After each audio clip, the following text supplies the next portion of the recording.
Right, so I did a TikTok on functional freeze. You know that everything's normal in public, or you put on your game face, but somehow behind all of that, in the time that you're on your own, things are just stopped, just collapsed or quiet. So that really popped off on TikTok. So I want to explain why. Somebody actually berated me for saying that actually, what was I talking about functional freeze? Actually, it was dissociative freeze. And I thought, okay, well, maybe that's just a more technical way of talking about it. Maybe that's how therapists would talk about it rather than how people generally might understand it. It turns out, no, actually, there's quite a spectrum. So I'm going to try and explain all of that. The first most important way to try and understand that, you may well have seen this before, the window of tolerance. So this is quite a common thing that therapists will talk about. So essentially we all go through ups and downs during the day. Things make sure it's definitely on the camera. Things can be a wee bit up, a wee bit down, and most of us will kind of manage with that. We're fairly well regulated. Most of us will manage with that. So we've got quite a wide window of tolerance. So probably actually, even on a day that things aren't going too fantastically well, things are really quite high, things are really quite low, we don't really go outside of that. So we don't have any really dysregulated moments. This is where we get into the fight or flight, hyperarousal, so hyper up here. And this is where things sort of slow down or freeze, so hypo down here. So when things are going well, we're probably not really hitting either of those. The unfair thing, and actually you could argue that the peaks and the troughs are going to be bigger or smaller, or maybe smaller here and bigger for somebody who's going through a lot of stuff, just because you're seeing more stuff, you're going through more. That theirs is much more narrow. So let's just say it's this narrow. So every time you go a little bit above it, you get hyper aroused. That's your fight or your flight. So fight and flight. Can't even write quick, can I? If things go below that, so if you're stimulated and you go into your sort of freeze or flop, freeze is down here, dissociative freeze is down here, and flop and worse are down here. But let me explain something else. Now remember, okay, it's a narrow band, but it's not a fixed band. So it may be that you have a band here. So your band is quite narrow.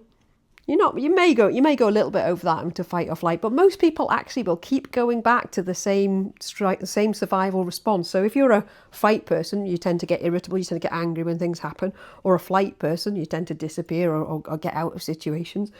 You tend to choose one or the other. You don't tend to just swing between the two of them.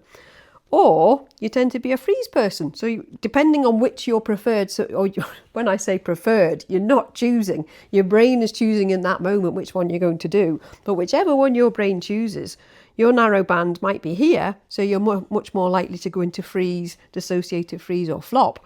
Or it might be down here, in which case you're more likely to go above that and get fight or flight.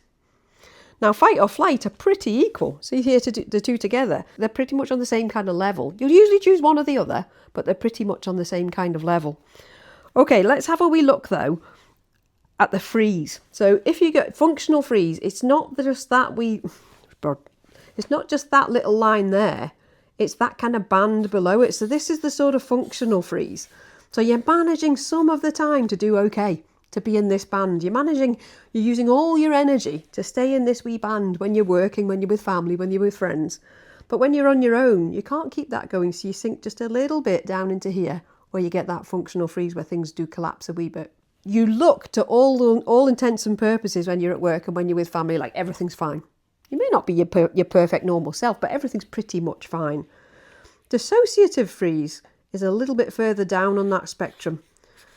So that's where things probably don't look great when you're at work. You might have days where you're off, you might be labelled a bit difficult, and outside of that you're still having this kind of collapse, not managing to do things either.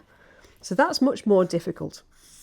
And I had heard it described as a slope. I don't really like to think about it as a slope, because it kind of implies that you're on the slope and you're just going to keep going down and there's no way out. That's not what happens. We do go up and down a bit. So you might drift a little bit up, a little bit down, but it's a bit of a loop. Sometimes things will be better. You might sleep better, you might eat better, you might have a good day with friends, you might have just had a nice weekend. Things might be better, or things might be worse. Something that hits you on that Tuesday morning you're not expecting, things might get this way. So it's a kind of a loop depending on whether things are better or worse. But generally people will be in that things look good from the outside, functional freeze. Things look a bit difficult and they're not quite working, dissociative freeze. But outside of either of them, when you're putting on that kind of performance for other people, even if you're not aware of it, they're the kind of freeze ones. Things get worse again, we get into that kind of flop. The kind of flop or fold where you just kind of just stop. You can't really go back into any of these. You've not got the capacity to go back and try and perform at all, to try and keep going with family, with work. Quite often work's the last thing to go, surprisingly. There's actually worse than flop. So there are things below that when things really do get worse. And I don't think we really particularly want to talk about those just now. But obviously the idea of trauma therapy, or any therapy, is to nudge you back up this way. Back up this way into a nice wide window of tolerance so that you're not hitting this either. Now, window of tolerance means that you're regulated. It doesn't mean that things are perfect. So you might still get a wee bit annoyed if somebody says the wrong thing, but you're quickly back into your normal. You might get a bit irritated with things, but you're in this. You're not getting dysregulated. You're not going outside of those barriers. We want to get anybody who's here, to drift back up to that normal range so that whatever's happening in the day, whatever happens day to day, that you manage it. Now, it's not just trauma therapy that gets you. Quite often somatic things, sleeping well, eating well, lots of other bits and pieces come together. The foundation of starting it, though, often is trauma therapy. Because once you have the trauma therapy and you heal, all of these other things like sleeping and eating and exercising, they all come a bit easier. Often we try and do it the other way around. We try and say, you need to go to yoga, you need to eat better, you need to sleep better. And it's quite hard when you really don't feel it. It's quite hard. So that's the window of tolerance. That's where we get functional freeze. That's where we get dissociative freeze. And that's where we flop and we just can't get back.